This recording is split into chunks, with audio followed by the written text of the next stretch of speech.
In the history of our wonderful species, perhaps no man can match Isaac Newton in terms of sheer brilliance and sheer world-changing effect.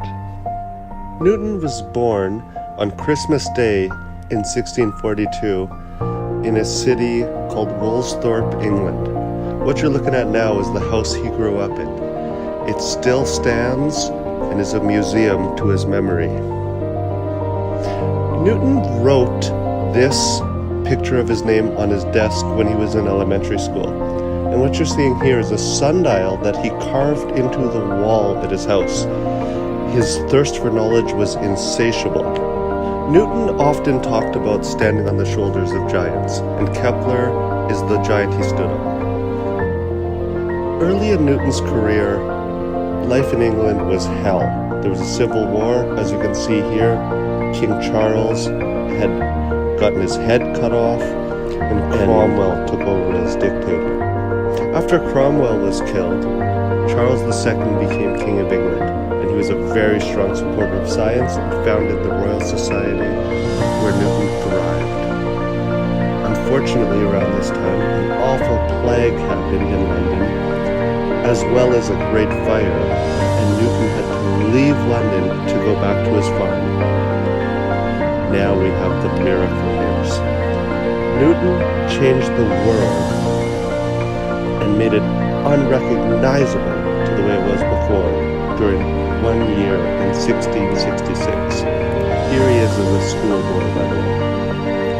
He proved gravity and proved the light spectrum. All of that he did in 1 year. Right there you see this beautiful tree. It is still living, and that is the famous apple tree on which the apple fell on his head. Fun fact, it didn't actually fall on his head, it fell down beside him, but Voltaire invented the story to make it seem more interesting to the reader. Clearly it worked, because I still can picture in my mind that landing on his head. Now, this is how calculus works, which is another thing he invented during the miracle years. Every parabola or arc possible can be found by cutting a cone at different sections. For all you math students, I'm sure you already know this. And the other important thing he did in his miracle years is prove how the light spectrum works. So you take sunlight, you put it through a prism. Everyone knows that, it'll have a rainbow. But if you put it through another one with just a little hole and through another prism, you can isolate the different light. Genius. Now, during his mid-career, he fought with a lot of people, not with his fists, but just through letters. And one important thing he did was invent a telescope. That's what you see here. That telescope is 1/10 the size of the best one that came before it, and it is 10 times as strong. Genius again. Now, this is the dining hall at Cambridge, where Newton worked. Here you see Christopher Wren, one of the founding members of the Royal Society. This is Edmund Halley, of which the famous comet is named.